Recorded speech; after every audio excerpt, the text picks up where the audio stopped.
You are listening to a One Pint Stand, a Minnesota craft beer podcast that tells the stories of craft beer in Minnesota and beyond. So kick back, relax, and grab a cold one. The show starts now. Hello, my name is Dan Bobian, and I write, produce, and host a One Pint Stand. I'm ecstatic that you are listening. This episode of A One Pint Stand is proudly sponsored by Dual Citizen Brewing Company, a community-focused brewhouse that proudly serves both sides of the river. DCBC.com. On this episode, I buzzed over to Bumbling Fool's Mead, located in northeast Minneapolis. I chatted with Noah and Skot, who are owners and two lovely folks passionate about mead and as well for providing a space to enjoy community. This episode is filled to the brim with knowledge about a beverage that I don't know much about. So I was extremely excited to just ask questions, and that's why we talked for so long. I had a ton of fun listening and learning. So let's head out to the Bumbling Fool's Mead tap room for my mead chat with Noah and Skot. Cheers. Welcome to another on-location episode of A One Pint Stand. I'm your host, Dan Bobian. On this episode, we are in northeast Minneapolis at Bumbling Fool's Mead with Noah Stein and Skot Reefer, the founders of Bumbling Fool's Mead. Thank you so much for having me. Thank you for being here. So normally this is a craft beer podcast, but I'm an equal opportunity drinker and love learning about new fermented beverages. That's why we're at a meadery. Now, you had one of your locals kind of reached out to me and recommended this, and I was very excited. I know very little about mead, and I'm really excited to learn. So maybe before we get into the nuts and bolts of the interview, could each of you kind of like introduce yourself and kind of say what got you into mead and what is your favorite flavor or style of mead to drink? Well, my name is Noah Stein. I'm not really sure what it was that got me into mead for the first time. I enjoyed drinking mead in the past, and one day just found a recipe for how to do it at home, kind of on the cheap, and I did that, and it was fun. And turned out Skot was doing it at about the same time, and I think he had fun with it. And we compared. No, I hated it. I know, right? It's the worst. I hated it so much I started a meadery. We traded notes and traded bottles, and then decided to do it again and again. Mm-hmm. My name is Skot Reefer. Pretty much similar story. I think we both kind of got our start in brewing beer as a hobby. Doing beer, doing a little. No, you did. No, you went I've straight never, to me. Yep. I thought you did beer. No. Oh wow, learning so much here. That's like I don't know if we can be together anymore. No. Finding out somebody is a jogger and be like, you know what, screw jogging. I'm going to run a marathon. See how that goes. We both started hobby brewing and then just kind of compared some notes. We ended up at a party one time with some of our stuff and shared it with each other and with other folks, and then just kept going and kept doing more stuff. And it was I don't want to say accidental, but it was very incidental in the beginning. And then I'm sure we're going to come around to our more apt history, but it kind of boiled down to we entered our mead into a competition and we got the results the same week that the pandemic hit, and both of us lost our jobs. And I got laid off, and Noah left, and then we found out that we had completely cleaned house in this competition, and it was just kind of like, I'm not one who really believes in signs, but if there is a sign, that's a pretty it's a pretty strong one right there. No, you mentioned you're not terribly familiar with mead, and you're certainly not alone. A lot of the people that walk in our door come in either never having had mead or knowing a little bit about it, or only ever having experienced it out at the Renaissance Festival, and they come in with lots of questions. And so we get a lot of people who are like, the only time I ever had mead was my buddy's mead out of his closet, and it was horrible. Is that what this is? And it's like, well, okay. Hopefully not. Well, I should say for the listeners, I am drinking the traditional mead. It's a classic dry honey wine. And I like it. I love the fact that it comes across as pretty balanced. To me, I always worry about something, whether it be ciders or meads, being a little too on the sweet side. I like more balance. But this is really nice. So this is made with, what honey do you use in this? This is to kind of describe it to the listeners, which, if I ever get the money, I'll start a video podcast. But for now, we're podcast on the cheap. But this looks like a Pilsner, like an American light lager visually. I guess the only difference between this and one of the visual differences is there's no head. There's carbonation, there's bubbles, but there's no head. Yeah, the carbonation in that is going to be mostly a side effect of the fact that was served from a keg. Yeah. On its own, it ends up pretty still, especially as it goes into bottles. Yeah. So the honey that went into that one is just kind of wildflower honey. It is honey, not a particular varietal. But we get our honey, the vast majority of it comes from a place up in Sleepy Eye called Gardener Bees. Okay. And I like them because they deliver. Yeah, they're great. They're also really cool people. They're very nice, very knowledgeable about their honeys and everything. We just recently switched over to them, so it was kind of we need whatever honey you have. Sure. But we're very excited to grow this partnership with them because one thing that we got to do a couple years ago is we had, why am I drawing a blank? Basswood honey. Okay. And the nice thing about our traditional, since we go so dry with it, is that you can really taste the honey origins. You can really taste, like, there was this very slight floral kind of earthy body with the basswood that was really, really, really fun. Okay. And I talk about it all the time to the point where Noah's like teasing me sometimes about it now. But my dream is to be able to do a flight of traditionals for people. So you come in and you get like 4 or 5 traditionals, and the recipe is ostensibly exactly the same from one to the next, but it's all different origin honey. So you'd have wildflower, you'd have orange blossom, you'd have basswood, you'd have clover, you'd have whatever, and then you can like taste those tiny little differences in just the honey. I think that'd be so much fun.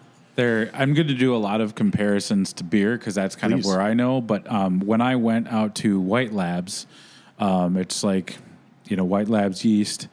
They have a tasting room in San Diego, and they would have what you just said. They would have the same exact recipe, and the only variant would be the different types of yeast. So that was a really good opportunity to understand how yeast truly affects the beer, because it's glossed over. Most people want to talk about hops first, then they want to talk about malt. So that would be really interesting to understand because, when I'm thinking honey, I'm thinking food.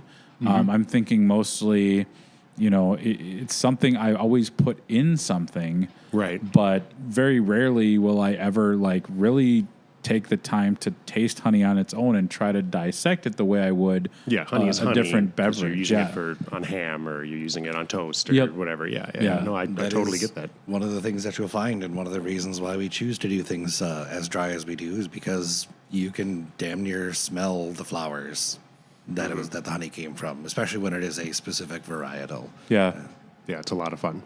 Yeah, this is very easy drinking, and this is about 9%. 9%. Okay, that's why it's in a nice, teeny tiny little mug, so I'll be able to find my way out. It comes in pints. Yeah, if you want a pint.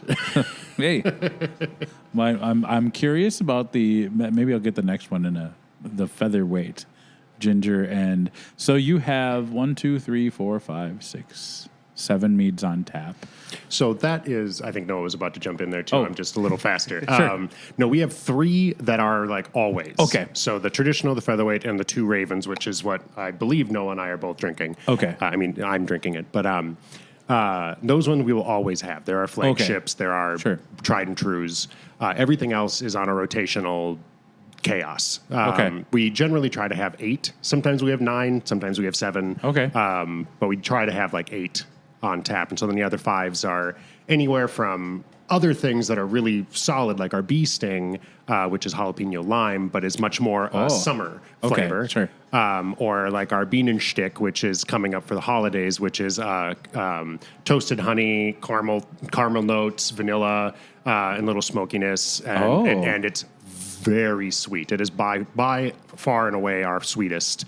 Okay. It is a dessert, like aperitif kind of a style thing. But Sure. so we'll get some of those in, but then also Noah sometimes just gets a weird idea, in his head and comes up with some craziness, and it's like, what is this? Let's try it. Let's see what it is. And then we end up with something like our Froop, which is possibly our most popular. Okay. Which is modeled, because somebody dared Noah, basically. It is modeled after a bowl of Fruit Loops.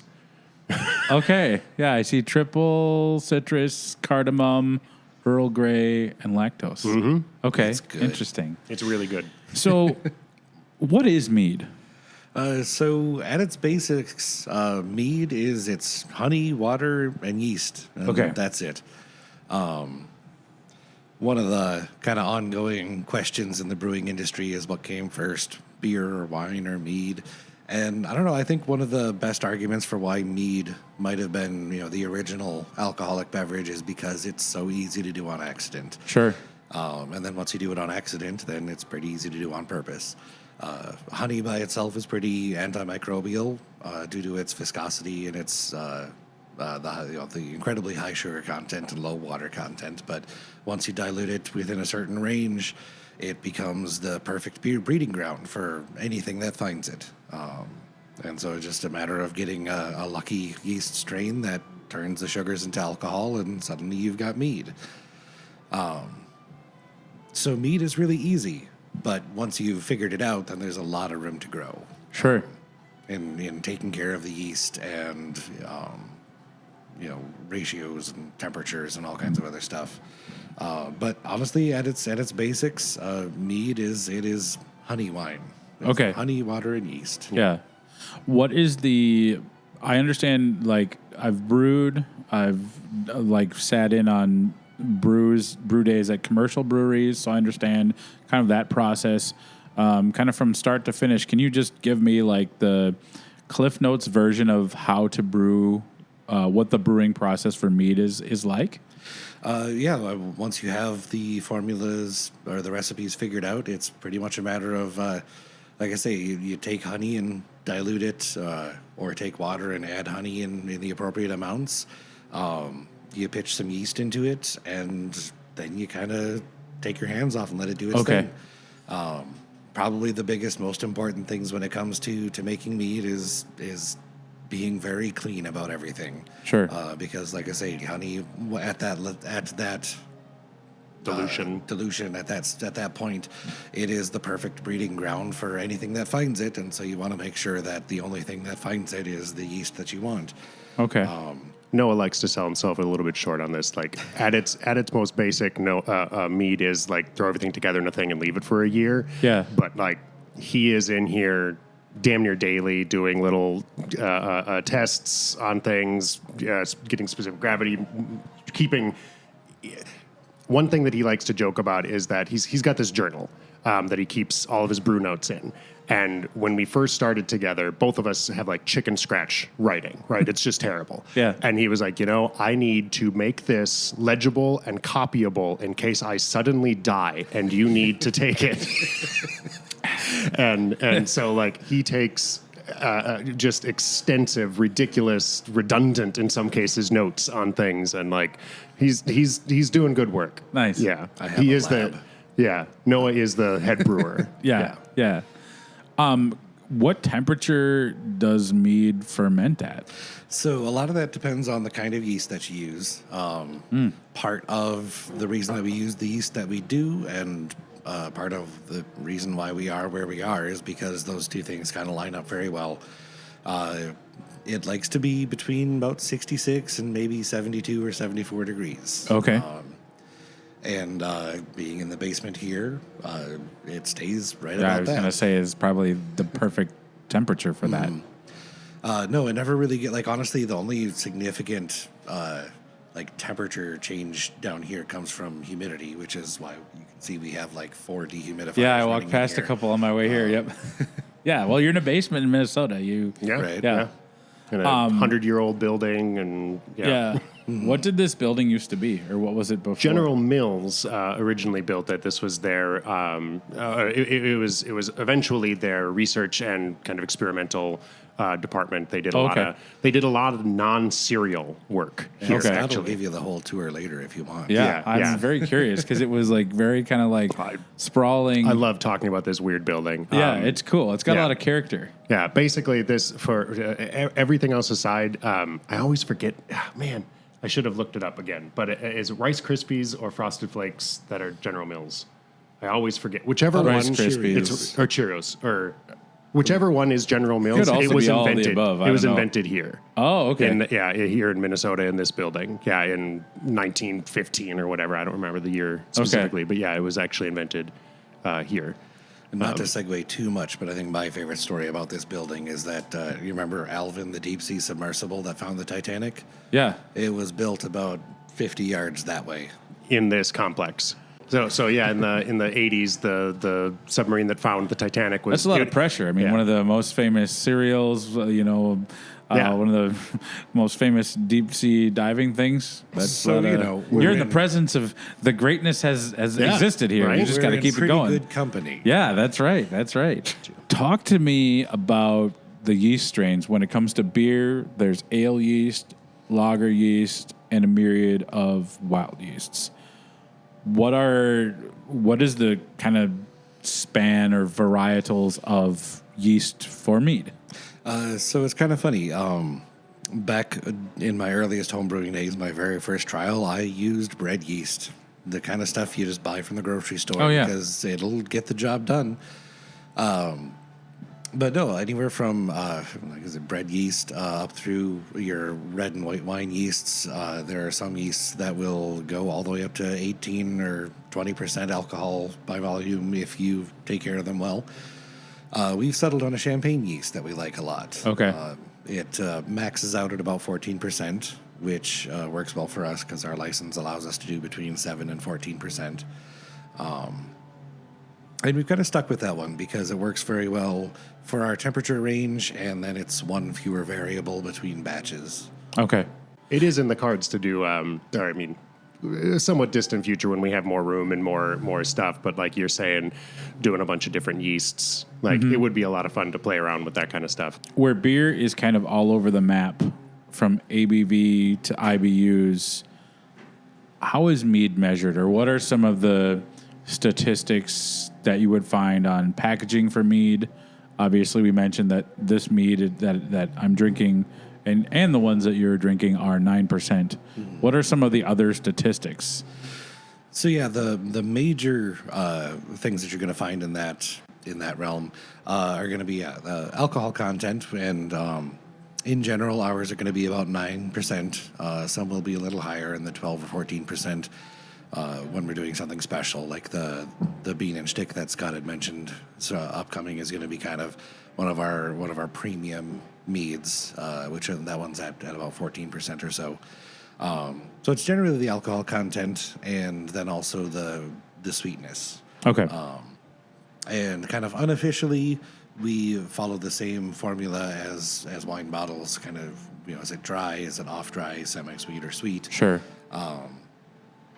There's a more technical definition of grams of sugar per liter, in which case ours fall into something a little higher than a dry wine, but still a little shorter than semi-sweet. Okay. It's funny, if you had asked us back before we started homebrewing, 1 to 10, how sweet do you like your mead? I think Scott and I both would have said, well, it's about a 7. And then we started brewing, and we said, more like a 4. And honestly, nowadays, it's more like 1.5. Like, Okay. I would like my mead with just a drop of sugar in, or a drop of honey in it, because it, in a lot of ways, just a little bit of honey kind of acts like salt. It just sort of uplifts all the other flavors. But I'd like to be able to drink more than a glass or two before you can hear your teeth. Right, yeah, that's kind of the goal. I think when I first got into craft beer, I was like, oh, let me go find all the barrel-aged stouts because that's what I like. And now I'm like, I just want a crisp Pilsner, so I can sit around this table with Right. friends and drink for several hours, have a couple, but then kind of still function as a productive member of society the next day. Visually, so I kind of described this one as kind of very much akin to an American light lager visually. Now, I'm guessing that depending on the ingredients, that will affect how the mead appears. Yeah, the ingredients, obviously, how we do various racking and things like that. Anyone who's done their own brewing is familiar with the whole process of racking, but we don't filter. Okay. So we just rack, several times over. So that one there is the fruit that we were talking about, and then this is the featherweight because you were talking about that one. So I. Okay. Oh, now this is no. We have a bottle with. I love your logo, by the way. Thank you. That's really cool. Yeah, you started talking about it visually, and one of the things that definitely gets to us a little bit still after years of brewing is just stopping and looking and appreciating sometimes just how very clear it gets. Yeah, and visually stunning too. That is such a sharp shade of red. I joke that sometimes I need to stop myself from putting hibiscus in everything that we do because it's so very pretty. Yeah. Right now we're looking at a bottle of our featherweight, which has hibiscus and ginger. So the hibiscus dyes everything this really nice, deep. It's kind of a wine red. Yep. The aroma on the featherweight is so herbaceous. Yeah, that hibiscus is really fun. This is also this and the Two Ravens, I think, are probably our driest, but the hibiscus kind of lifts that up a little bit. Yeah. Kind of tricks your brain. Yeah. It does. Yeah, well, especially, even the traditional mead, there's a little bit of sweetness before it dries out. This is very kind of like, I don't have a mead vocabulary, but it reminds me of like a really nice kind of red wine that is not over the top fruity, but still a little dry. Yeah. That's really, really good. Well, thank you. We're really proud of this one. The featherweight is probably our consistently most popular. Mm-hmm. And that ginger, I like that little hint of ginger there too. Yeah. Not enough where it's like spicy or whatever. Yeah, but it adds kind of a brightness to it to me, I think. Yeah, and I think it ginger. grounds the hibiscus. It's a bright, but like the hibiscus, if you get too much of that, it can be sour. But the ginger really like brings that. They play really well together yeah. in here. Mm-hmm. This is wow, that's really good. But yeah, so the featherweight, it is kind of what other people might call our Egyptian style mead, but we didn't want to call it Egyptian mead because we're a couple of white dudes. I appreciate that. Right. That's good. That's instead, good. we gave it a name that we felt like it would look good on a menu. Plus, it's just enough of a nerdy in-joke that no one will actually get it unless you point it out to them. It's named for the feather that Anubis weighs against your heart when you die. Oh, okay. Featherweight. There we go. Yeah. All right. Now I know. Yeah. As we're going through things and learning things and playing with new stuff, we're trying our best to learn about the various cultures that have had, not the word mead, but have had honeyed wine. Yeah. And so like, Egypt had it long before Norse, any Norwegian did it. Yeah. Basically every culture around the world that has had access to honey has made some sort of alcoholic beverage based on it. Right. It features very prominently in a lot of the Viking stories, which is, I think, part of why it has such a strong, modern connection to all that. But, yeah, by no means did the Vikings have dibs on it. Okay. And that's something that we try to represent. The Two Ravens is kind of something. The Two Ravens is essentially our Viking mead. It's all of the ingredients in that one are things that they would have had access to. It is kind of that style. But also, as far as mead goes, the name pays homage to Odin and his two ravens. But that's also about as far as we want to go with serious sounding things. Mm-hmm. Yeah. We try not to take ourselves too seriously. So, that's why you can see the Two Ravens up there, and then the next one down is the Froop. Yeah. Because we were trying to decide what to call it. And Well, we decided Fruit Loops wasn't quite right, and I think Scott this just has said this is a lot. The fruit has a lot going on aromatically. Yeah, it's a lot, but like I think it really ties itself well together. The lactose, I think, if it didn't have the lactose in there, I think it would be. Yeah, I mean, it'd be a different thing, but I don't think it would work without that. Oh wow. Yeah. They're all so different. Which, I mean, is not a shock because that's how beer is. You know, like one beer is not like, a Pilsner is not like a brown ale. Mm-hmm. Yeah, we try. One of the reasons why we only want to have like 8 things on tap, even as we're growing and things like that, like we probably won't ever get, like, I could see us maybe having 12 someday, but like even that is like, we want to make sure that everything is different. We don't want to have 4 IPAs on tap unless there's something like very clearly different about them. Yeah.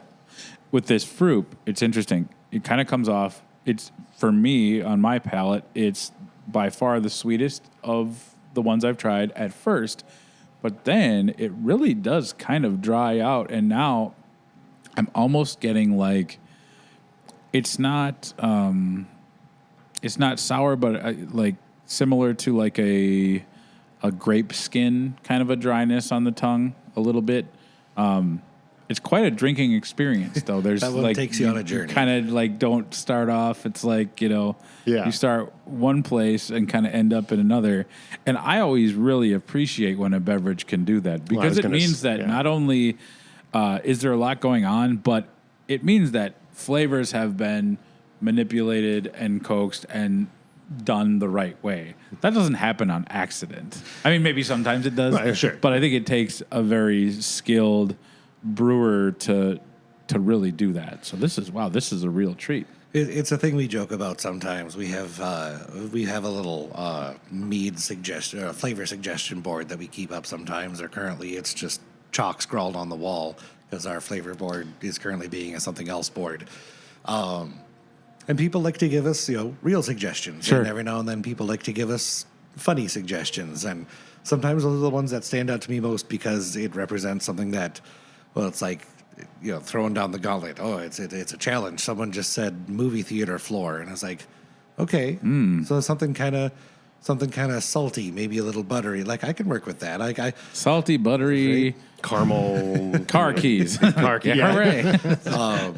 And like we can mess around and we can make a lot of different flavors. But if I'm going to do something for more than just a proof of concept, I would like to do it in a way that is ultimately still a pleasant drink. Yeah.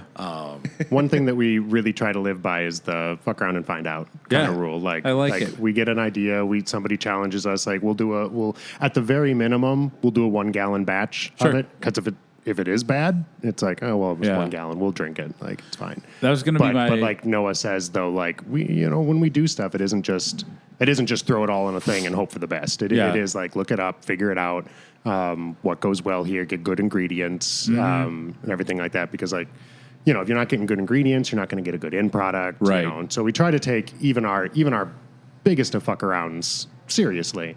But, yeah, I know. But this is a good rule for life. Take your biggest fuck around seriously. I need to internalize that a little bit better in some other aspects of my life. But here, yeah. What is a typical batch size? Nowadays, most of what we do is brewed in about a 200-gallon batch of the traditional. Okay. And from there, it's separated off into kind of large aging batches, and we'll pull from that to make our other flavors. Okay. So essentially, most of our mead starts off as traditional, and then gets the flavors added afterwards. So whether it's steeped in it like a tea. Oh, okay. Unless there are reasons to do certain ingredients during primary fermentation. So okay. What would be an example of that? A good example of that would be we did an apple mead. Okay. And those ones are kind of fun because by the nature of apples, by the time you can get local raw apple cider and then ferment it, it's already getting on into spring before it's ready to serve. And so you sit on it for another 6 months. And then when you do serve it, it's a year old and it's really good. But in that case, using the apple cider makes sense to put that into the initial fermentation, so that all of those flavors are in there as well, and so that batch would then be started completely from scratch on its own. Okay.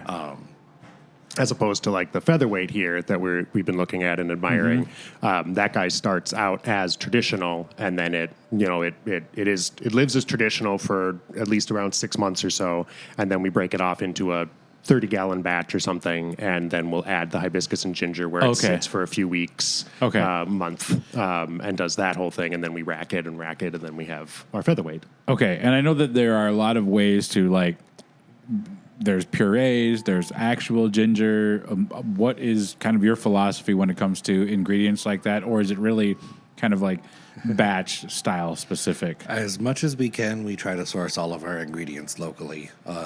We use real actual ginger. The featherweight's a good example. We use actual ginger that we throw into a blender and end up letting it steep in the tanks for a while. Yeah.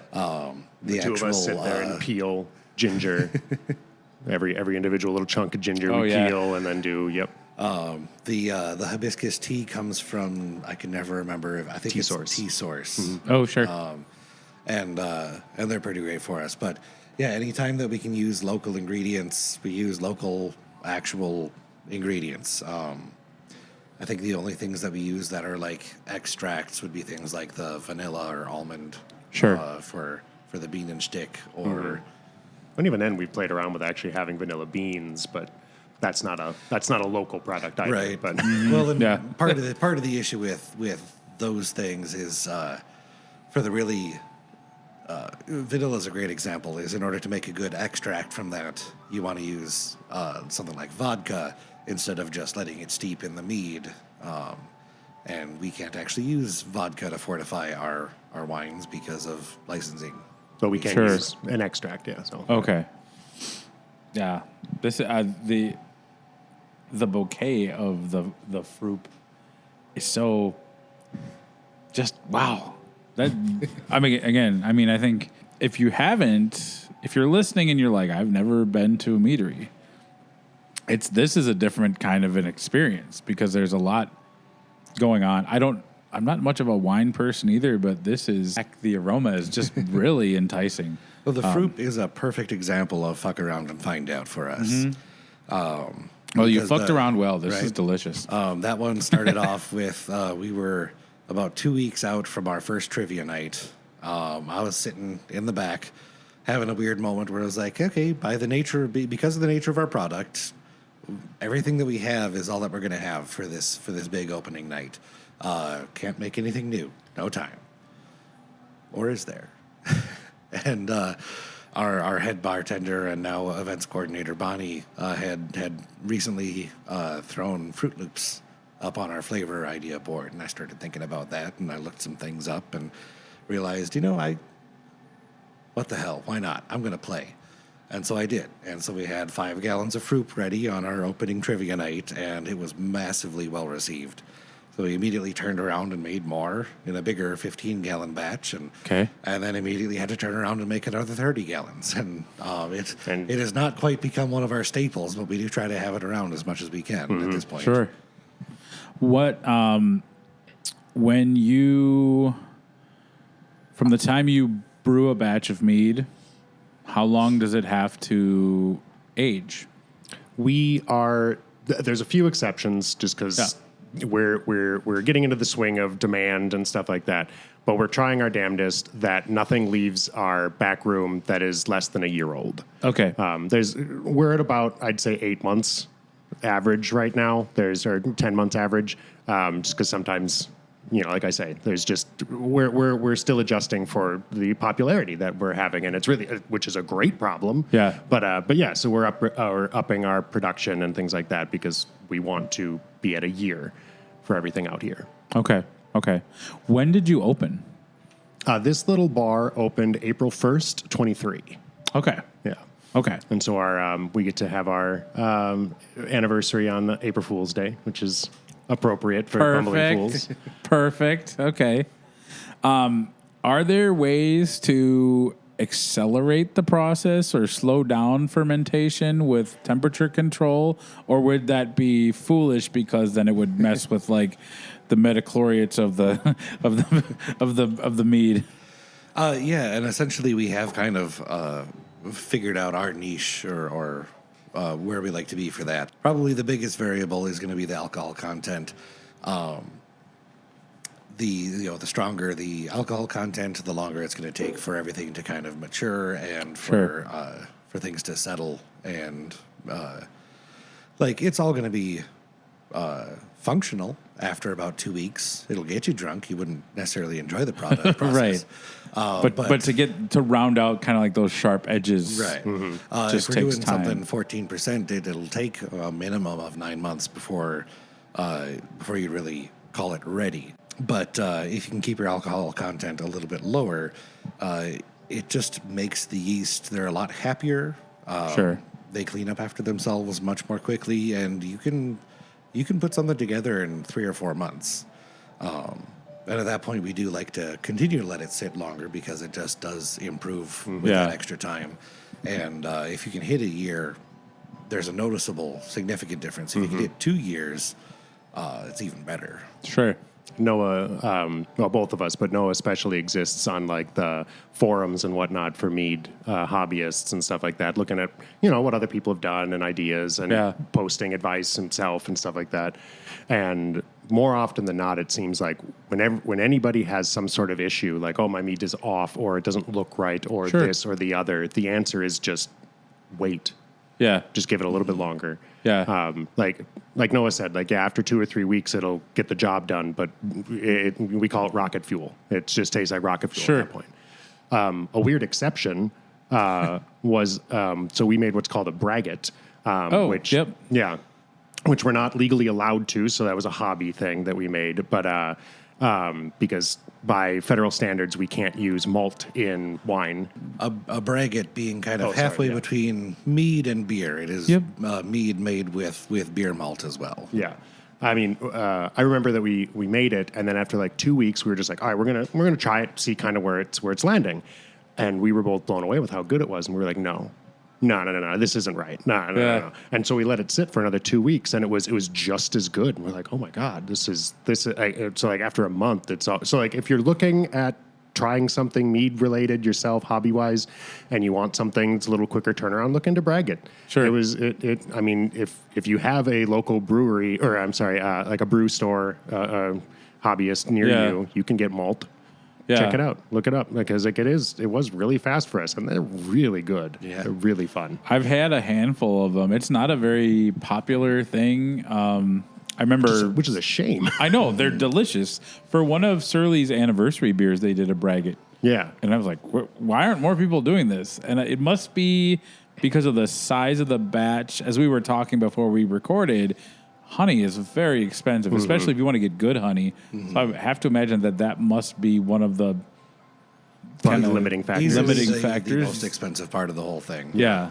We're actually so we have this recipe for a braggot, and we're actually in talk with Insight over here. Oh, cool! And so they were on the podcast 2 episodes ago. Oh, nice, awesome. Yeah, no, they're really fun folks. But the plan is anyway. We still need to hammer out details, but they'll be taking our recipe, adjusting it for what they need to have.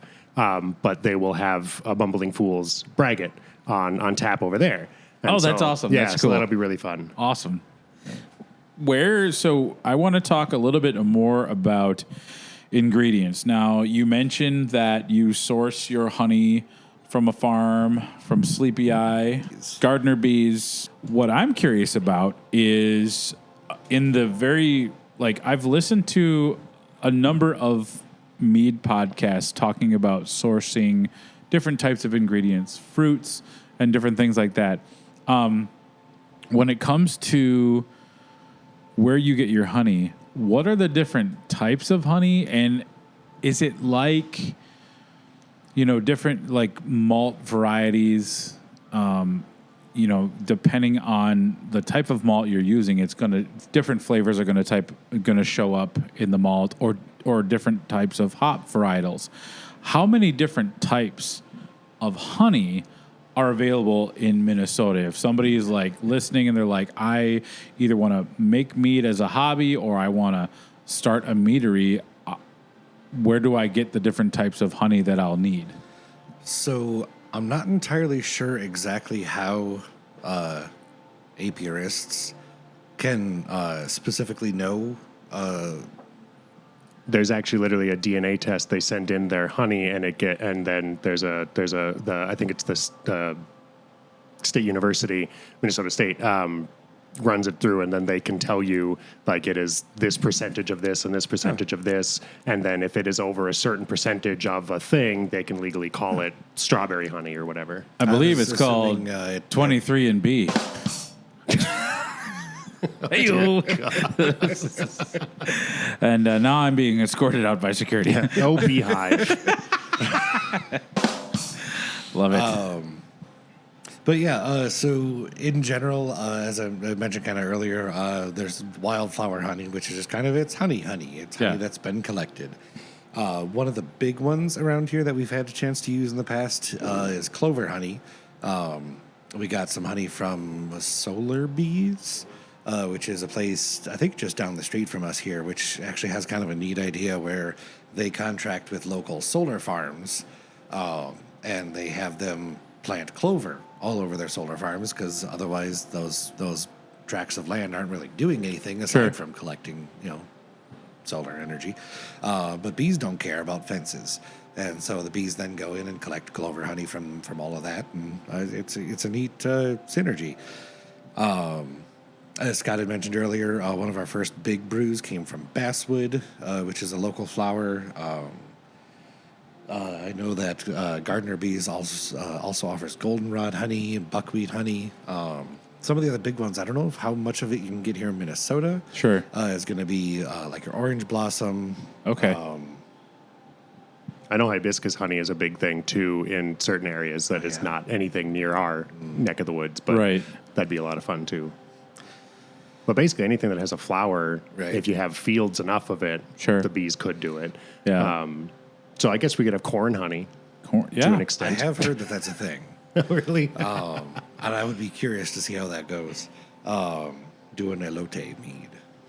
Mayonnaise. Oh, that would be cool. And then the one which is technically a different kind of honey, not necessarily a varietal, is going to be something they call melter honey. Melter honey. That's what it is. Where essentially, in order to get the dregs, essentially, everything that is kind of caught up in the honeycombs, they melt it so that all the beeswax melts off, and kind of as a byproduct of that, the honey heats up as well, which does something kind of interesting to it, where it kind of caramelizes.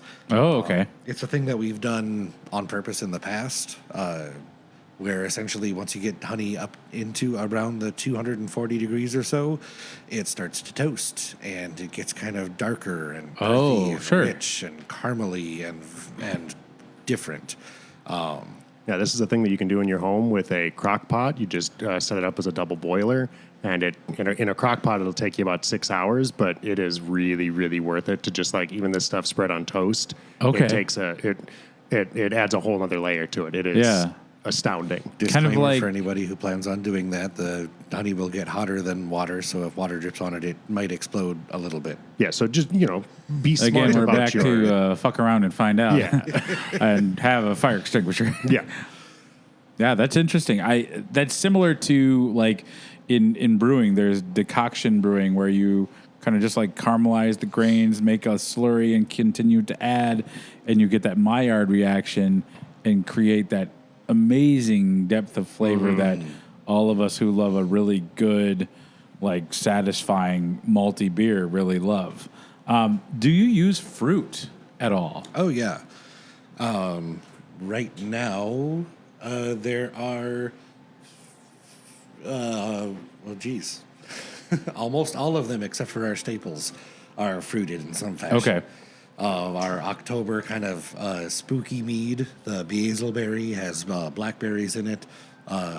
There's a strawberry trailblazer, which is strawberries, from my father-in-law's farm, the Straight River Farm down in Faribault. Okay. Along with lemon and black tea. The basic biatch has cranberries, and the fruit has that citrus trio in it. So we use kind of a lot of fruits of various sorts. So I just poured for you what is called the bochet, which is it is essentially just our traditional mead recipe, but the honey has been toasted, like what we were talking about. Also worth noting that is probably 2 or 3 years old. So it's aged significant. So yeah, when we moved things out of our basement, there was a lot of leftover honey. When we moved things out of our basement, there was a lot of leftover hobby mead, and it had to go somewhere. So we keep some of it on hand just for sharing. Obviously, that's not a thing that we can sell or anything like that. Sure. But it's great for moments like this where we can just be like, here, have a sample of this. Yeah. Which means that this has like a really nice kind of dark fruit, kind of raisiny aroma. But yeah, that is probably at least 3 years old at this point. And it's also like me personally, I'm not a huge fan of just like the bochet on its own. Like it's great. Like I know Noah loves it. A lot of people love it. Yeah. I love it as an ingredient. Sure. Like with other things, oh my God, it is blows things out of the like isn't the oh, don't we have one up there that's none of those are, but we had one. The one coming up, which Scott has mentioned in the previously here, the bean and stick. That one is the toasted honey as a base, and so those caramely notes go really well with the almond and vanilla that we add into it to make this sort of after dinner dessert porty kind of mead. That's okay. Yeah. And if there's any bakers out there, you might recognize the Bienenstich as a German traditional cake, which is where it is inspired from. So. Oh, okay. Yeah, this definitely has some, when you said port, I'm like, oh, that's kind of like the similar flavor, really kind of like leathery, like dark fruit, just really nice, kind of similar to like a really good Belgian quad. In my head, I think there's like some parallels there. When it comes to fruit in mead, at what point does the fruit enter the liquid, or how do you utilize it? What's the process? Sure. So two ways depending on what the intention is. You can either drop that in during the initial fermentation. Because the blueberries, as an example, like fermented blueberry mead is going to taste very different from mead that has then had blueberries put into it specifically for flavor. And so oftentimes we'll do both. Sometimes we'll do just flavoring on the back end. If you want something to taste, if someone comes to me and says, I want something that tastes like a blueberry mead, we'll probably take mead and add blueberries to it. Sure.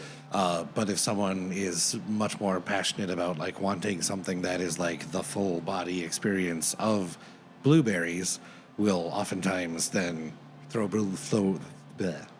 blueberries in at the start of the process, let those ferment, and once the mead is fully completed, then just before bottling, we'll throw in extra blueberries to steep for a few weeks. Okay. To get more of that sort of raw flavor in there. Sure.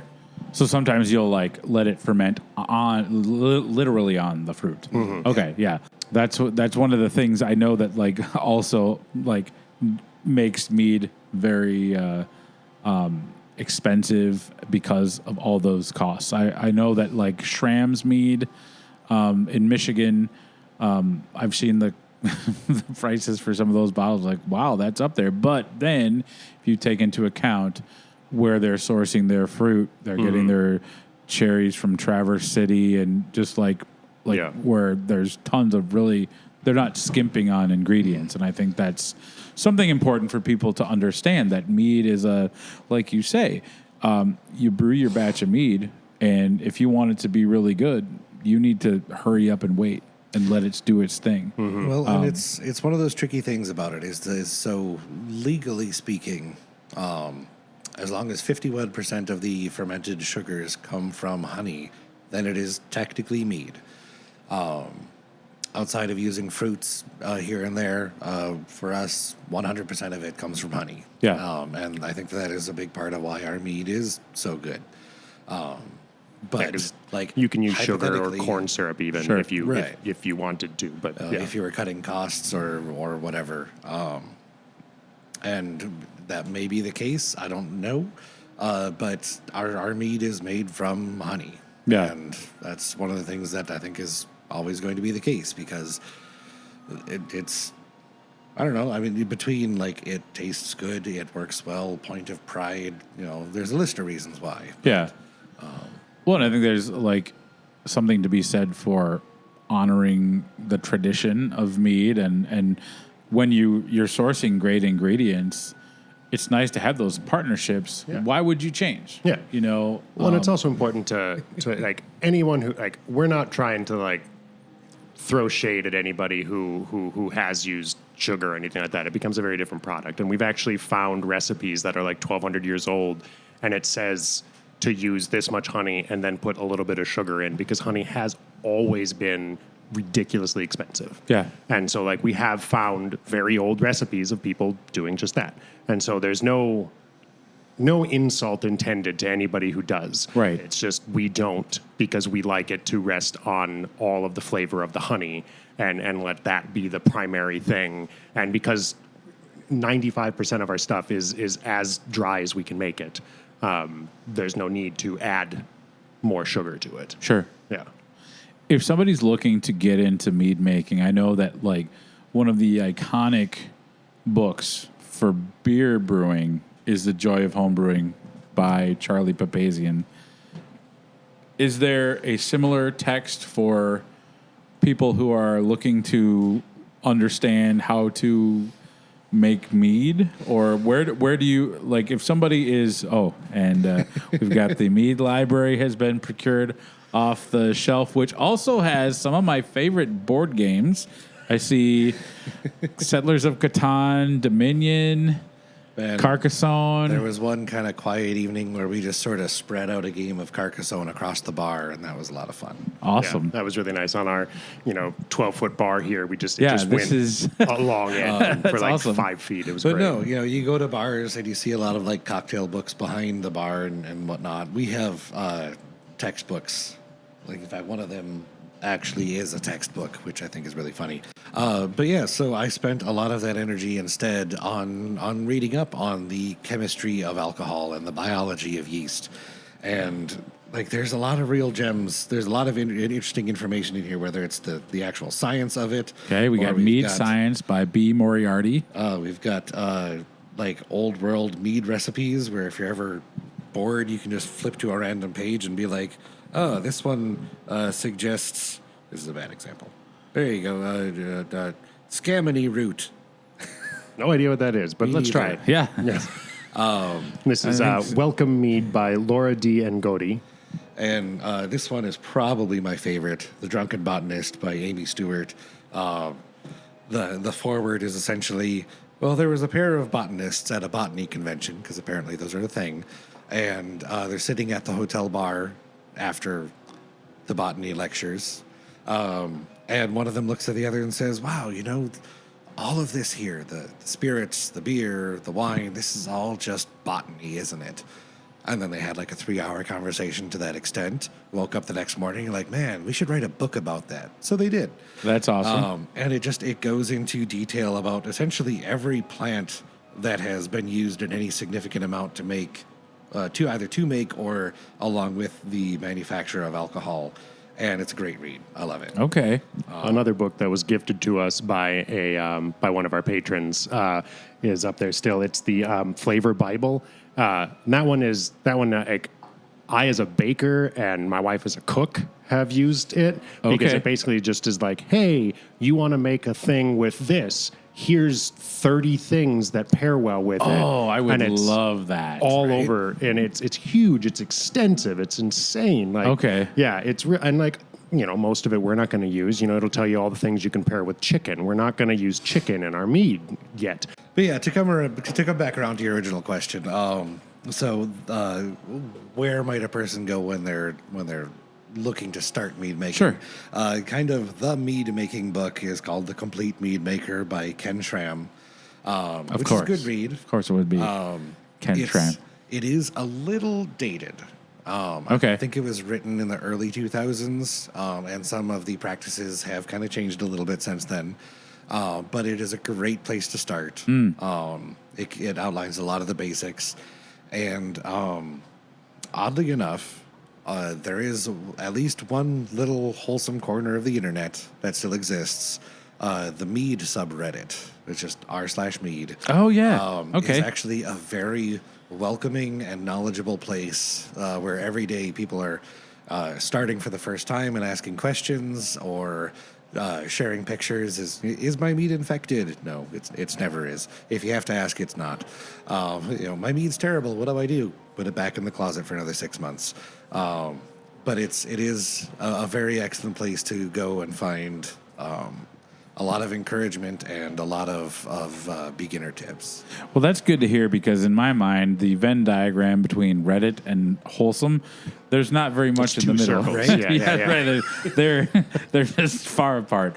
But that's good because I remember when I got into homebrewing, I could just head over to Northern Brewer and talk to somebody, and I could physically taste grains. I could, and those places are few and far between. Man, I used Thanks, to Budweiser. live next to. Right, exactly. I used to live next to one of the Northern Brewers and work next to the other one. It was so nice. Yeah. I missed them. And that's, I wonder, I know that home brewing, a lot of home creations had a big resurgence during the pandemic, but now I don't know. I think home brewing is struggling. And I have to imagine it's because of the lack of access to just that ability to go into a place and physically interact with the ingredients and talk to someone. Yeah, because you can still get all of those things, order it online or whatever. But something about being able to just walk into the store or, on the day of say, oh, I need this, and you can just stop in. Northern Brewer was the big one around here, and especially because they were so centrally located. And like I say, you can still get all of these things online, but there's shipping time involved. There's just a very different mentality from just popping into a store because you had a random thought that you wanted to follow up on. Yep. Well, and you can't ask Amazon hey, what's up with my I'm doing this and how do I do it? Well, that ability to troubleshoot in the moment and have a good conversation and connections were made. I mean, that's right. a big part of it too. Is We've people had get people into this from Northern Brewer come in here because we've chatted enough, and we're like, oh, hey, let's go check them out. I mean, they're not around, but Right. Yeah. And nowadays, it's Beermeister out in Plymouth. Is the only homebrew store that you can actually just walk into in the Twin Cities, and it's a shame. Hey, thank you so much for listening. Hopefully you are enjoying a 1 pint stand. My aim is to help spread the word about craft beer. Enjoying craft beer is a passion of mine, and I love chatting about it with other beer people. A 1 pint stand has a goal of helping breweries tell their stories. I love to get out in and beyond Minnesota to visit breweries, beer bars, and meet other interesting beer people. And in this case, I like to try mead. If you're also into those things, you'll probably want to keep tabs on the show.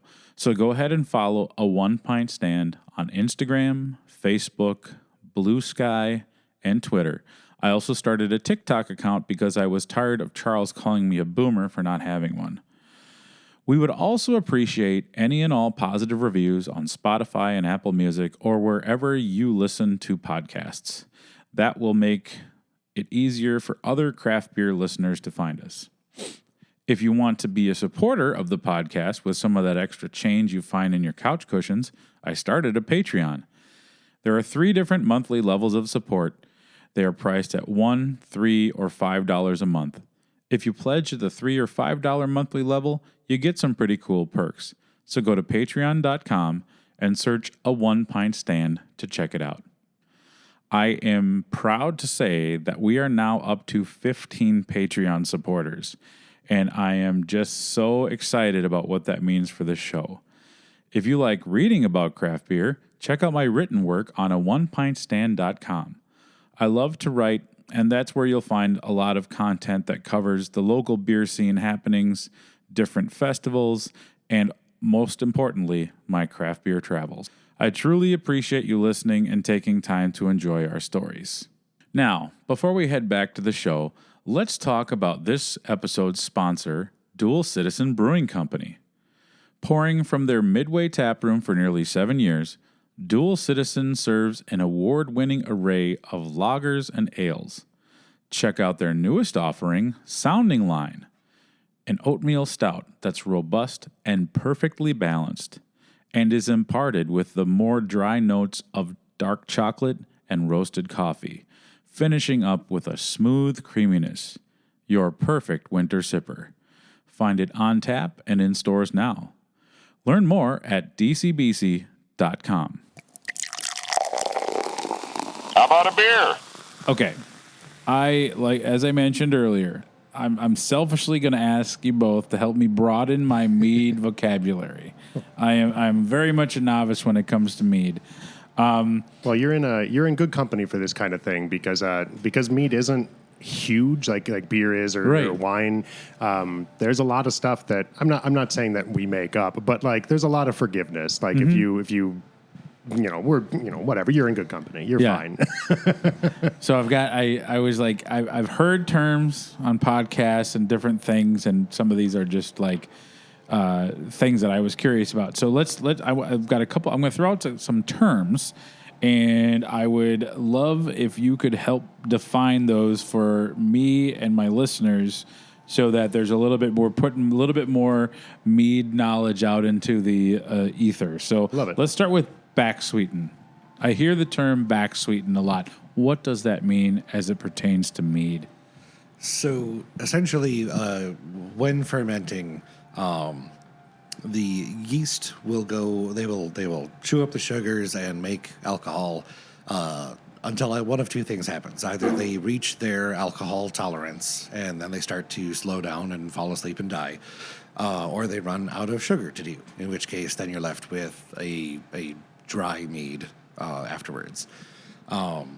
And so if you want mead to be sweet, there's kind of two ways to do it. You can either let the yeast go to their alcohol tolerance, at which point they'll stop generating more alcohol, and then any sugar left over is residual sugar, which works fine.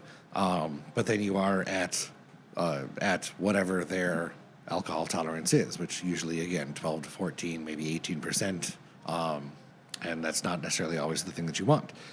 The other option would be to give them the amount of sugar that you want to reach the alcohol content that you want, let them burn through all of that, and then once the yeast have gone to sleep, you can stabilize it so that essentially the yeast cannot wake back up and do more fermentation. And once the yeast have been dealt with in that fashion, then you can add more sugar to make it sweet. And then, again, without having the yeast wake back up to make more alcohol. And so that's essentially what back sweetening is once the process has all finished, you can add additional honey to taste to reach the desired product. And that is largely what we do, is essentially after the yeast have done their thing, we add a drop of honey. Okay. Slight behind the curtains here. Is Tank B back there acceptable? It's young. It's young. Okay. Well, I brought you out a couple of things here. So in the smaller glass there, that is from one of our aging barrels. So it's a little young, but it has not been back sweetened, so it is pretty much bone dry. Oh, okay. Yeah, and then I poured you a little bit of the traditional that we serve that has been slightly back sweetened. Oh, sure. So yeah, it's going to be young. It's going to have a little bit of brightness to it, but hopefully sweetness wise, you'll be able to kind of see that difference. Mm-hmm. Yeah, that's giving me big, kind of a Pinot Grigio dryness vibes, almost. Do you have the numbers off the top of your head for those interested? That one would be bone dry. There are 0 residual sugars left in that first one there. Yeah. So what's the specific gravity, I mean? 0.996. And then we bring it up to? About 1.005. About this, that's That's a major difference. right? Yeah. But not much. Like it's not, or not much honey for a big bump. And again, that's like the dry. If we go bone dry, you can get a little bit more of the origins of the honey and things like that. But like just that tiny little bit of sweetness.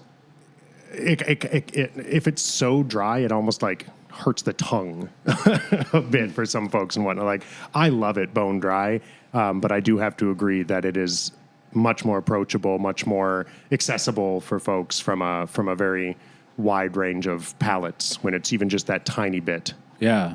It's so when we're talking like a little bit of honey, like in a what size batch was this? That'd be 200. 200 gallons. Okay. And the initial fermentation on a 200-gallon batch is approximately 350 pounds of honey. Okay. Wow. Yeah. Brew days. So that yeast is wow. That's busy yeast. On brew days, I don't schedule anything for after brewing. Mm-hmm. Yeah, that's a tremendous difference though between the two. And that's delicious. The first before it gets back sweetened is like if you are into dry, that's a really nice sip. Yeah, and that is one of the reasons why we don't back sweeten everything at the same time, because we do like to have the option to have something that is fully dry. Yeah. On occasion. But then the back sweetened, it's just that full experience, and still not over the top sweet. Very, very balanced. In fact, depending on when this episode comes out, if you want to come by the bar right around New Year's, we're planning on doing a dry champagne style mead. Oh, this will definitely be out before New Year's, so that's a good pro tip. Okay, next term, clover honey. So clover honey is just kind of referring to one of the varietals that exists out there, being honey that is collected primarily from the nectar of clover flowers. It is probably the most common behind wildflower. Sure. It's difficult to say exactly what the flavor notes are going to be, but on a side note, clover is a fantastic thing to grow in your yard. It is a pollinator. Oh, I've got tons of it because I refuse to use any chemicals on my lawn. You know, next spring, the first time you mow, grab a 10-pound bag of clover seed and just, a little white Dutch clover. You just sprinkle it around there. Yeah. And it's fantastic because the bees love it. It grows to about 2 inches tall and then stops growing, and it keeps grass from growing ridiculous amounts. You need to mow your lawn like a quarter of the amount of times. Yeah. And then the bees love it, and it's good for everybody. Well, I stepped away, and you're just having like dad talk about mowing the lawn. That's right. Yes. Well, we're gonna start a new. Hopefully, we're gonna get Craftsman to sponsor my lawn mowing podcast. That'll be good. Are you a push start kind of a guy? Melomel. What does that mean? So mel is the Greek root for honey. Melomel or molomel, depending on who you ask. Oh, okay. Was I pronouncing it wrong? No, I probably would have said melomel too. I say melomel. Yeah. Good. Would be a fruited mead. Okay. The big in the big chart of types of mead, you'd have like a sack mead or a traditional mead or a quick mead or a hydromel. And a lot of these are really just kind of insider terms. Well, I mean, I think if mead was bigger, it would be in the same realm as saying stout and lager and pilsner and that kind of stuff. Okay. But yeah, and to some extent, other mead makers or hobbyists have started to kind of come up with names for every different kind of mead, like Coffeemel, Capisumel, and personally, I think that's maybe a bit much. But essentially, a melomel is a fruited mead. A metheglin would be a spiced mead. A coffeemel would be a mead with coffee in it, or capisumel would be a spicy mead. But yeah, a lot of those are supposed to be, shorthand. Like it's so much easier to say lager than it is to say like, oh, this is a thing that sits on the malt a lot more than the hops, but it's long ferment, and all that stuff. And so then, like to Noah's point, like there's a lot of different terms being created all the time, and some of them are just, they're more cumbersome than just saying coffee mead. Sure. Yeah. Yeah. Like I would just say this is a coffee mead rather than saying a coffee mill. Right. You said metheglin. Metheglin. So that I know that term from fantasy books by Patrick Rothfuss. Name the Wind. He talks about that beverage in that book. Okay. There's a lot of different. I know there's like a lot of literary mentions of mead, and kind of like you mentioned the kind of like the inspiration for the featherweight being an ode to kind of like Egyptian mead making. There's a lot of different historical tie-ins, which I think is interesting because we're drinking like this is history in a glass. These traditions and things like that. And I wonder, is mead something that is becoming more prominent in?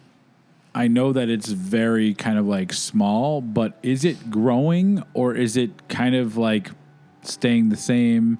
I know that craft beer is plateauing. It's very tough. People want more options. Mm-hmm. Is there room in the market for mead to kind of maybe get kind of a foothold and grow a little bit for people that just want to try something different? We think there is. One thing with mead is that it drinks like a beer. It's an easy drink. It's thankfully because of it being in so many different cultural references, books, fantasies, things like that. It does end up being slightly more approachable than like wine can be. Yeah. I come from this small, kind of backwoods sort of area, and we always joked about like, we're low class, and so wine was never a thing that right. And so like there was already that barrier. And so I think that mead is very does benefit from being approachable in that fashion, and I do think, like you say, people are looking for more options, for more things, and I also think that there is room for. There's room for meads not like ours as well. Like there's room for a whole company that is very, very sweet. That's great. And I think we are. We are seeing growth. We are seeing growth. We are seeing interest. We are seeing people coming in here actively looking for education on both just like what is this that I am drinking, and also like where does this come from? What is the history? Which is super cool. It's always fun to share something that you're passionate about, right? So to answer the question in a not so roundabout way, I think there's a lot of room for mead out there. We get people coming in here sometimes from out of state, and they talk about like, we had this. There's this meadery in Cleveland, or there's meadery in New York or Texas. Like, there's apparently a bunch in Texas, which kind of surprised me. Not even in like the Austin area, just like around. Sure. And that kind of, I don't know why that surprised me. Like maybe I need to examine that myself. But I just would think that it's got to be very arid, deserty. What? I don't know, but I do know that, going back to talking about honey varietals, I do know that there is another big one is agave honey. Yep. So like there's that. Oh, sure. Yeah, that makes sense.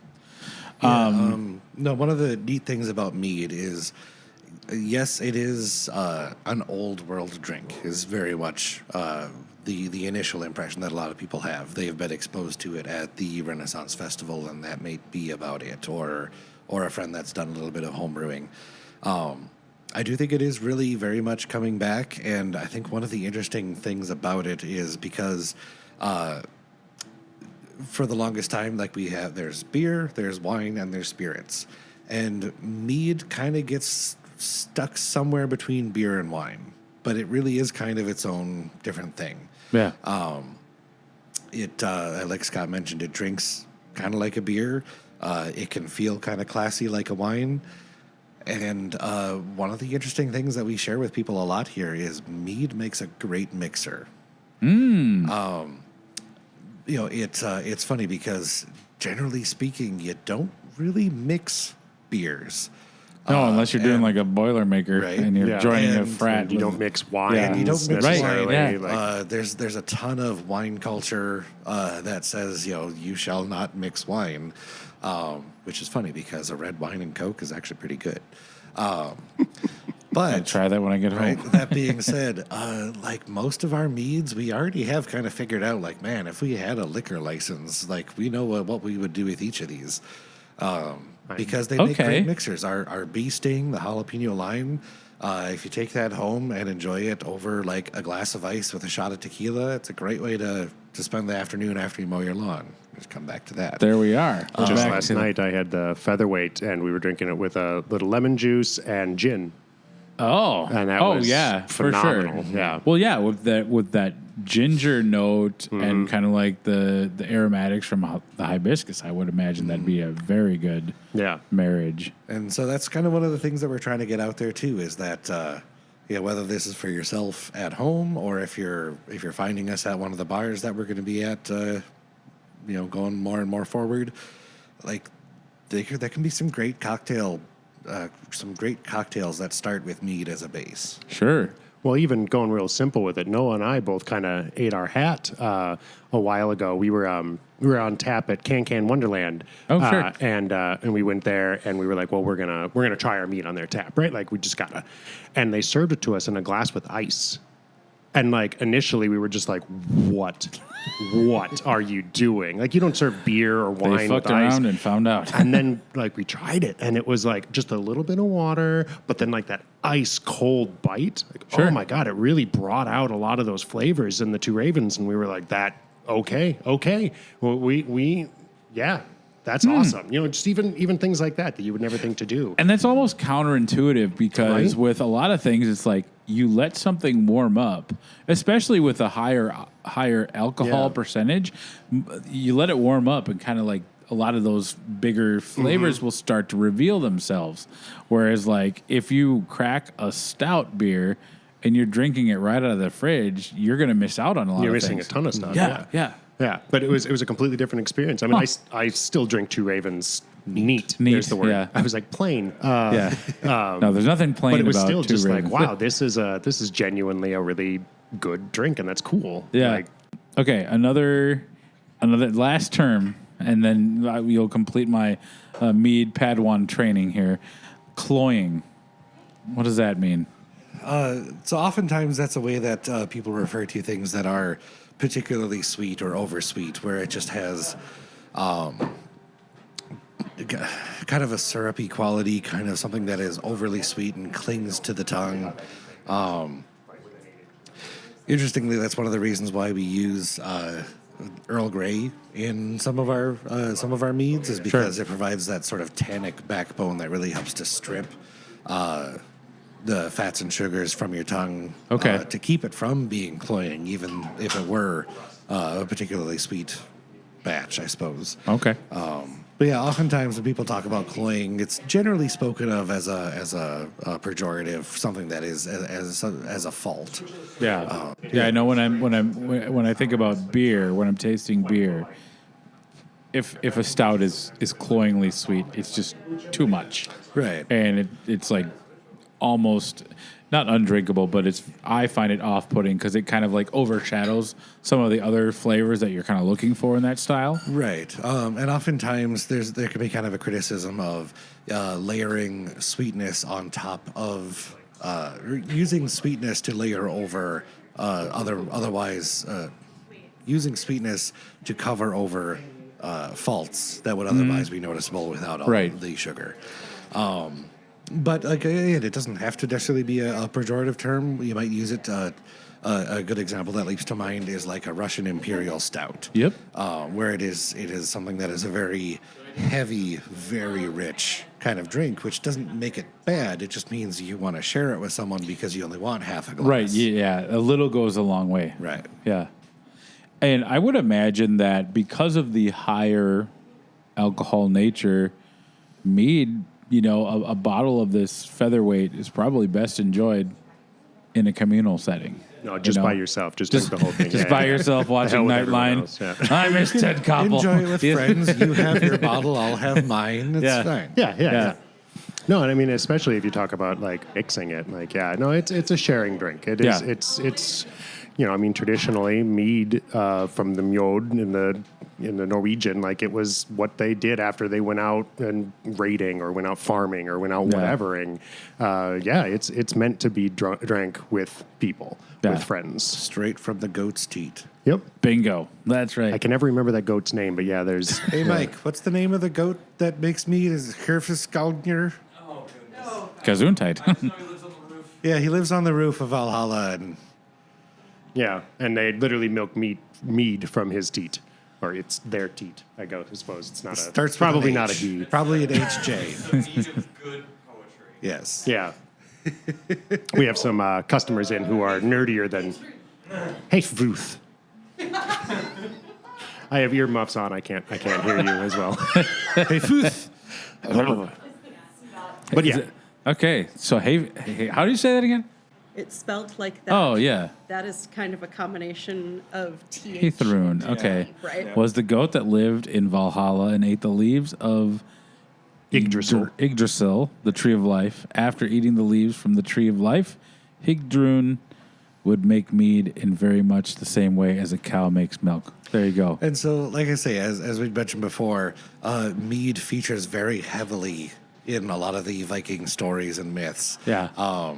Which is probably part of why it is so largely associated with their culture in a modern sense. Really, anywhere that had honey made mead. Yeah. Yeah. Which, interestingly, honeybees are not native to the Americas. Really? Yep. I mean, did they've- not know that. They've been here for long enough that they may as well have. Right. But they are not. They are not native Where? species. How did they get here? Rode on a rat. Yeah, they made a raft, and I don't know how I got there, but they're not native. It's a really interesting story about grasshopper kidnappers. It's Grasshopper Can't quite get into it kidnappers. now, but yeah. right. We've already said too much. Grasshopper This mafia. this is how people disappear. All right, so we've talked a lot about mead, the beverage, how it's made. I want to talk now about Bumbling Fool's Mead. First of all, so you said you opened beginning of April 2023. What has that been like? Well, so point of clarification, real fast. Yeah. That was when we opened our bar. We've been in this building brewing since mid to late 2020. So okay. we've been in here brewing for 4 years, 5 years. But yeah, the bar has been about a year and a half. Okay. Yeah. It's been Sticky. crazy. You know, it's Scott been. and I joke. It was like, seriously, how did we choose this? Both of us wash our hands compulsively. Oh, yeah, we're like, the well, I know stickiness when I is- touch this, I'm like, nah. What did you both do before you opened up? Before the universe told you to get into mead? Well, both of us have a bit of a jack of all trades streak about us. So my undergraduate degree is in digital photography. Then I went to law school for a year. Then I did a lot of office work. Went to nursing school for a year, and currently still work part-time at the blood bank. Okay. Noah is a phlebotomist, which is fun. Whoa. If I've never heard that word before. If 19-year-old me found out that I own a bar and poke people with needles to take their blood, I think he probably would have approved. Yeah. Well, I mean, if you haven't been to a bar and been poked by a needle to get blood, you're not going to Grumpy's often enough. That's it. Wow, that's interesting. How about you? Well, I come from a wide range of nonsense. I went to school for theater, specifically musical theater and theatrical design. Did a bunch of stuff with carpentry and theaters. Okay. I've worked doing that. I've worked building very expensive trailers, like camping trailers. I've worked in the coffee industry. I have worked in education. I have ADD. Yeah. And so if something seems interesting to me, I hyperfixate and follow it for 6 months and then get bored and go on to something else. Sure. Scott really is the master of the odd job. That's cool. The amusing thing is he'll get a job working in a building similar to this, And before long, he will also be working for 2 other places in that same building. Yes. Up until a couple of months ago, I worked for, I think, 3 different people in this building, not including us. Okay. Nice. Now this is my full-time gig, and I absolutely love it. And it's been my full-time gig since then. And yeah, it's occupying my time, and it's great. I love it. But yeah, a lot of mechanical stuff, I guess. Sure. Background, yeah. Okay. Most recently, it was 2 different caterers. 2 different caterers, as well as providing or helping with rigging and safety for, I believe, a world-class Yes. trapeze artist. Yep. A question I have, and maybe we've kind of talked about this a little bit, but how did you choose this specific location? It kind of fell in our lucked lap. out. Yeah. There was a place, so both of us actually live in St. Paul, and Oh, for those listening. as do I. Yeah, this place is We're in St. Paul. Minneapolis. I live on Dale and Como. I live on Arlington and Grotto. We're practically neighbors. Oh, that's crazy. Yeah. Oh, fun. Yeah. West St. Paul over by the High Bridge. Oh, I grew up in West St. Paul. Yeah. Yeah. And we had actually found a building that, I mean, to our current needs would have probably been kind of cool, but it was right between us, like walking distance from both of us, basically, and would have been great, but it was too big, too expensive, and when we were first looking, we weren't looking to have a bar. We just were going to be brewing Sure. and distributing. And it just wasn't quite right. But the landlord there was like, hey, I've got this other weird-ass building do you want to look at? And we were like, well, why not? And he brought us here. And we started renting out this little area right here, which is about 1,600 square feet of space. And where we're sitting right now with the bar was originally sort of a makeshift office/storage. And Okay. then all the brewing was done back there. And then... Yeah, we joked that, like, what we really needed was a closet with a sink and a floor drain. And boy, we lucked out because we found this space that had already been made food safe or food Sure. up to code and whatnot. Had the sink, had the floor drains, It even has a closet. right? We don't use it, though. No, we took the closet apart because we didn't need the closet. We just needed to be in a closet. No elevator, and honey is heavy. Oh, yeah. But aside from that, it's a great. Is the location. only entrance the stairs? Oh that God, I no! came- There's like 9 different entrances Okay. to this space, but that's what we call our main entrance. Okay. Yeah. All right. Yeah. But no, we lucked out with this space. We were here brewing for about 2 years and focusing on distribution, getting into local liquor stores and bars and whatnot. And then we realized that there was about 3 or 4 art fairs in this building or in the neighborhood a year. And we decided, next time it happened, we'll put out a table and we'll just do samples and maybe Yeah. see if we can sell some bottles. And we did that, and it went over very well. Good. So we decided, okay, there's the big one, Art Block, or sorry, Art Crawl. Art-A-Whirl. Art-A-Whirl. Art-A-Whirl. Art-A-Whirl's We'll get coming there. up. And that's a big one. That's like a whole neighborhood art event. And Oh, it's like, yeah. you know what? What if we just took some money and gave this room a facelift and just opened our doors and just see how it goes? So we budgeted and we shoved everything into the back room, painted it. We didn't even have a bar. We had an outdoor garden table that we just set up in the corner. That was Oh, cool. real jank. It was And- fun. And we just spread the word, let people know, and we're like, great, we'll see how it goes. And it was met with massively positive reception. Yeah. So we just kept going with that. And it's baby steps, but they're always forward. And that's been about 1.5 years now. And That's now great. we do weekly trivia, and once a month we've got a comedy show. And then tomorrow is our first karaoke night. Okay. We host in-house art fairs just for the artists in this building once a month. We also do meet and greets with local cat and dog rescues alternating. Yeah. So Okay. the last Friday of every month, our final Fridays, we will have, like Noah said, the art fair, and then we'll also, I think this month, the end of this month, I think is cats. So we'll have Kitty Revolution in with half a dozen little kittens and whatnot. fun. So you can come in and hang out. But yeah, And if people want to, obviously, I would recommend first and foremost, come to the meadery, the tap room, try the meads on tap. But if people want to follow you on Instagram and social media, what's the handle that they should check out? Bumbling Fools Mead. You'll find us if you Fools search Mead. for that Okay, in perfect. both of those. Yeah. Yeah, Facebook is a pretty good one to follow us for our various events. Instagram, we're getting better. with. Yeah, we just hired a social media person. Speaking of moving upwards. Oh, and nice. Yeah. yeah. We've, So that's fun. we've got a pretty great newsletter that goes out once a month and just kind of tells you what we have been doing and what's coming up. Okay. The newsletter is actually really great because our menu, like we were talking at the top of the podcast, it will rotate fairly frequently. So if you're like, oh, I'm really excited to try the Trailblazer, check the newsletter to make sure the Trailblazer is actually on tap. Right. Yeah. I'm guilty of that all the time. Sometimes I go into a place and I'm like, it just it kicked. just and ran like- out, But yeah. then I'm usually pleasantly surprised because there's something new else. on, and that's kind of how it goes.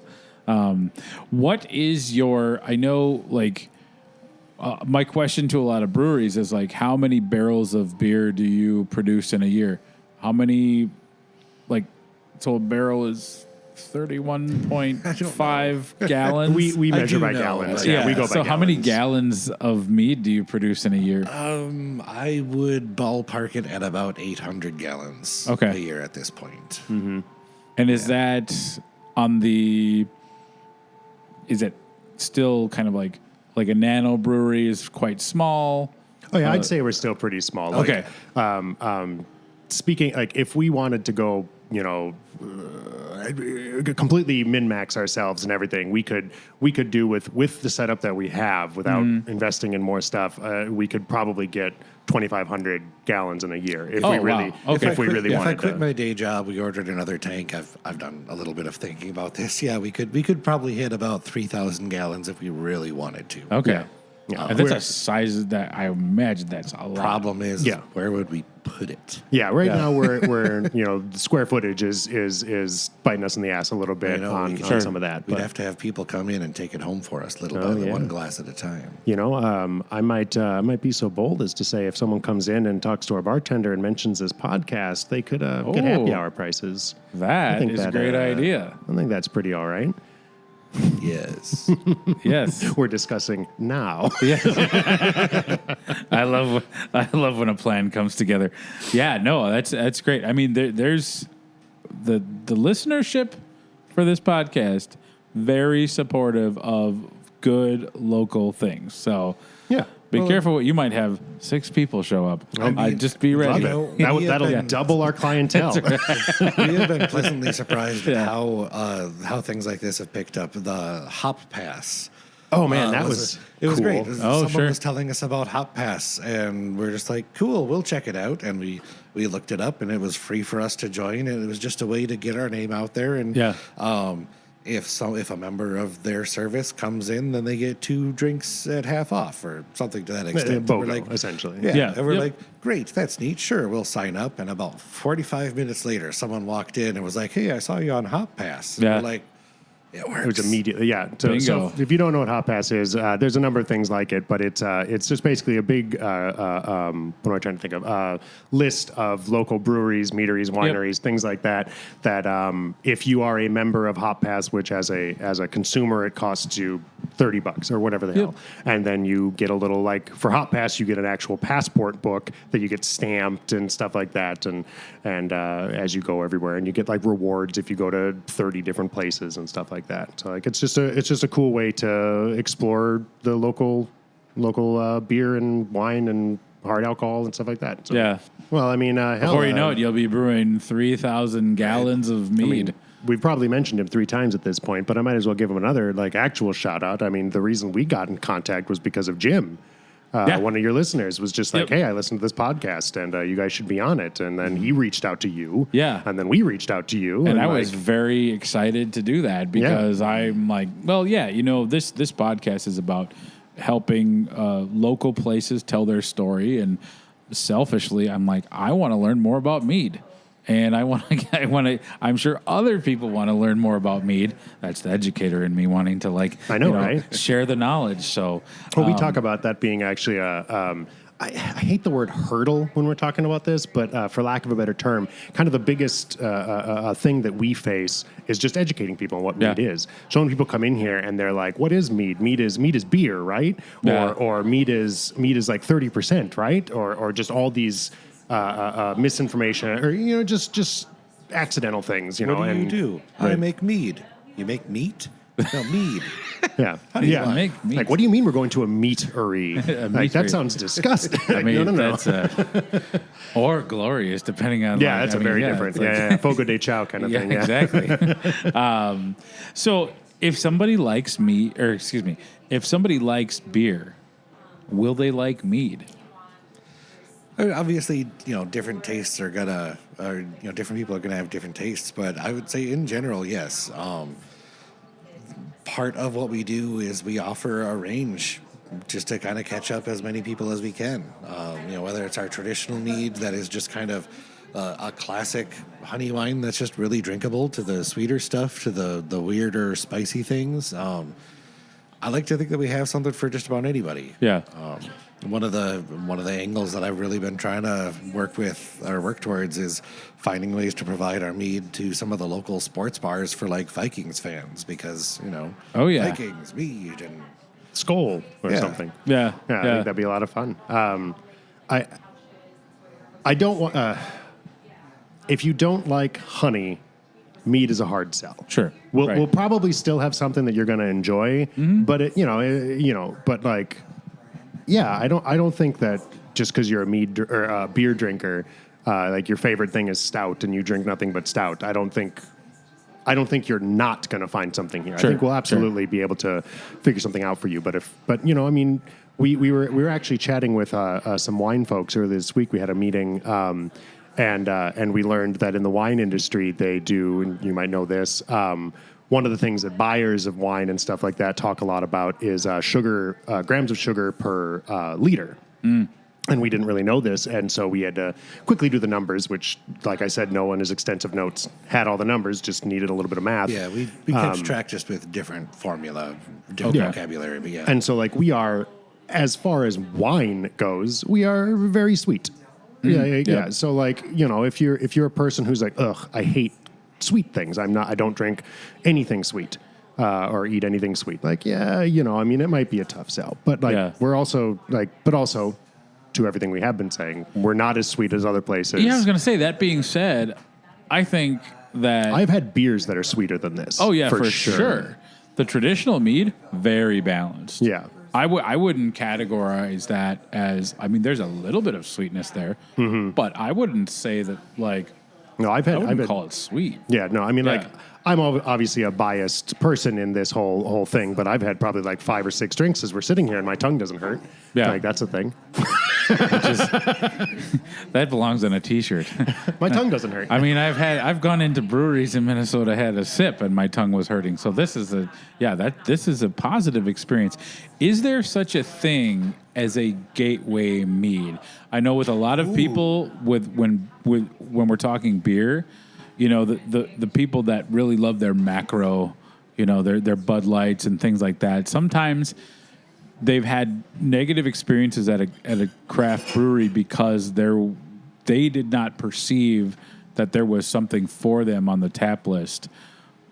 And now craft breweries are starting to do like a cream ale. Like, you can walk into, any place, basically they'll have like either a cream ale or like a Helles lager or something that is in the neighborhood of like a macro beer, to get people in the door and just kind of to take away that intimidation factor. Well, I think as far as that goes, you're going to find one of our 3 staples, one of our 3 staple flavors, either our traditional mead, the featherweight, or the 2 ravens, is going to cover the significant part of the spectrum as far as what people's tastes are going to be. Whether you're interested in something that's kind of a classic kind of mellow white wine, whether you're looking for something that's going to be a little more flavorful, or something that is going to go down more like a sipping kind of red wine drink. Real quick, if I can step in, sorry. We talked a lot about the traditional and the featherweight, and we've mentioned the Two Ravens several times, but haven't actually said what's in it. The Two Ravens is hibiscus, Earl Grey, and hops. So there is a little bit of that hoppiness in it. So back to you, Noah, about all that. Sorry.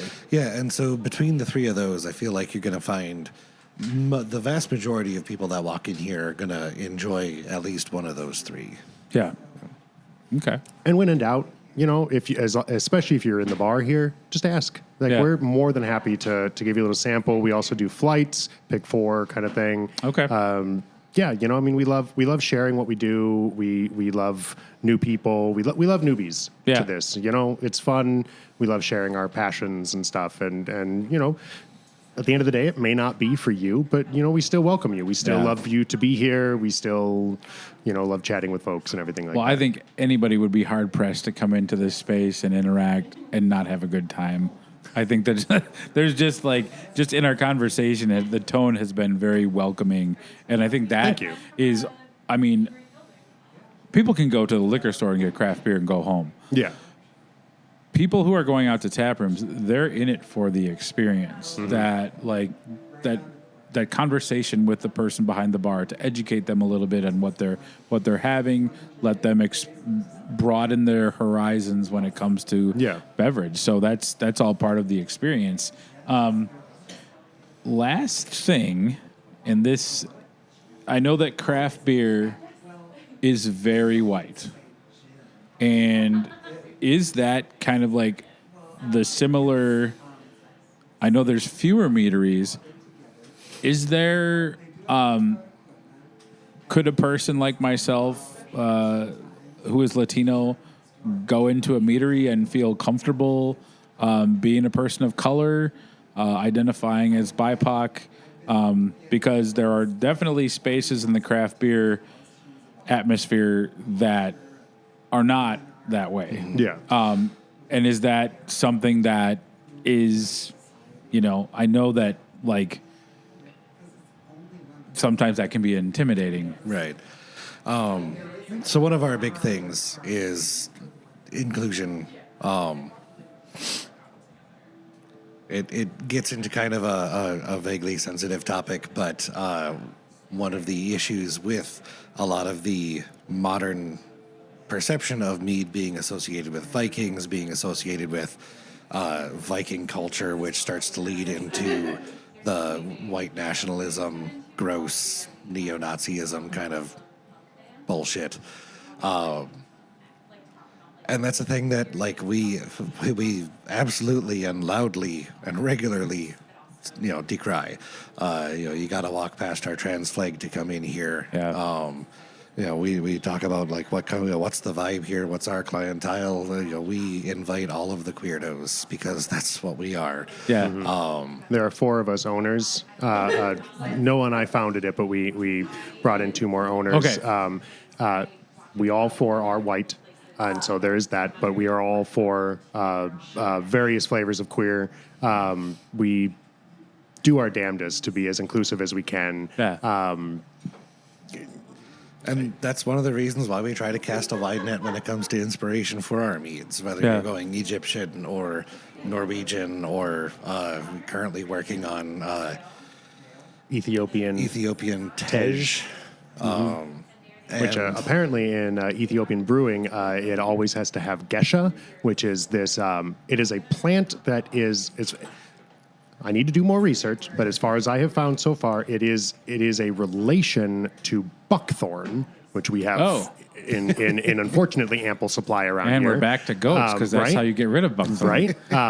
But it is native to Ethiopia, but like it is like the leaves or the ground stem of gesha, and it's a very earthy, interesting taste. And yeah, we have a gallon going back there, just kind of to, you know, to fuck around and find out. And we heard about all this from a wonderful fella, Samson, who runs an Ethiopian restaurant near here. He's a great guy. Comes in, loves our mead, and he was like, "Hey man, you gotta try making yourself some tej." And stuff like that, and so like he hooked us up. And yeah. So that's really cool. We really try. It is always a thing that we do our best to always stay aware of the fact that yes, we are white. Yeah. Like we can't, you know. But we will always talk to people. We will always welcome people in. Everybody is welcome. Good. We do damn near every single day. We're doing tours into our meadery. We're bringing people in. We're answering questions. We're asking questions, doing our best to listen, doing our best to make space. It's an upward battle. Yeah. When you actually, I mean, I don't mean to say it's an upward battle. That sounds very confrontational, but like, Yeah. Well, and I mean, this, like I mentioned earlier, this conversation. I mean, from a knowledge standpoint, I'm like, I don't know anything. I don't know. And sometimes, like, if you don't know anything and you're talking to somebody who knows a lot, they let you know that you don't know anything. We've met and those I people. Have, you know, I think guy, that's yes. like really awesome that this is such a cool, welcoming space. And I will tell anybody and everybody who will listen to me to come try this, because this was really great. So I want to thank the both of you for having me in. This has been a wonderful experience. Again, we're at Bumbling Fools Mead in Northeast Minneapolis. Come down the stairs and try the mead. It's sensational. it's a little bit of a journey to get here once you come down the stairs. Yep, But trust it. We promise that only on the odd number days do we take organs. So Well, that's perfect. That's perfect. Hardly anyone has actually lost a friend on their way in here. Yeah, that's good. That's good. So I appreciate you taking the time. And this has been another on-location episode of a one-pint stand at Bumbling Fools Mead. Cheers. I need to give a big thank you to Jim McGuire, a regular at Bumbling Fools Mead, who reached out to me to see if I would be interested in doing a podcast at a meadery. I was ecstatic that Jim reached out, and I hope you enjoy the results of what happens when a great plan comes together. I enjoyed learning and laughing with Noah and Skot. They are such wonderful ambassadors of mead, a beverage that not many people know a ton about.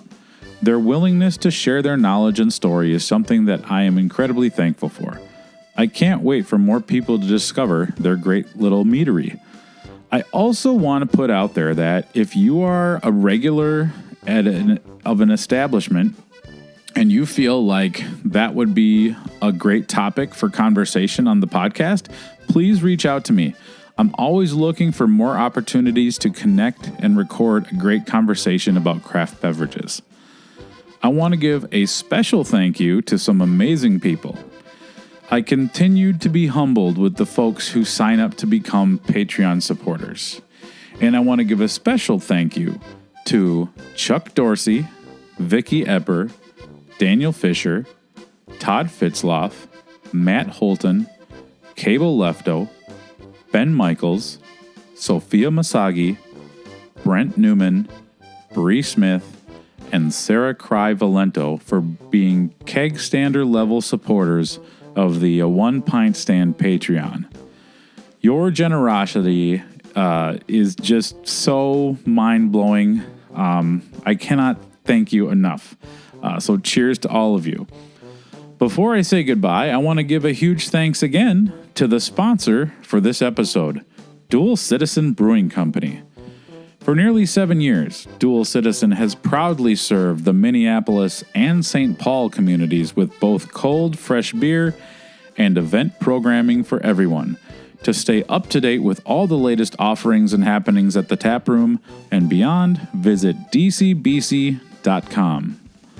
With that, this has been another episode of A One Pint Stand, a Minnesota craft beer podcast where the pants stay on, but the caps come off. Cheers. State University, Minnesota State, runs it through, and then they can tell you, like, it is this percentage of this and this percentage of this, and then if it is over a certain percentage of a thing, they can legally call it strawberry honey or whatever. I believe it's assuming, called 23andB. Hey-o. And now I'm being escorted out by security. No beehive.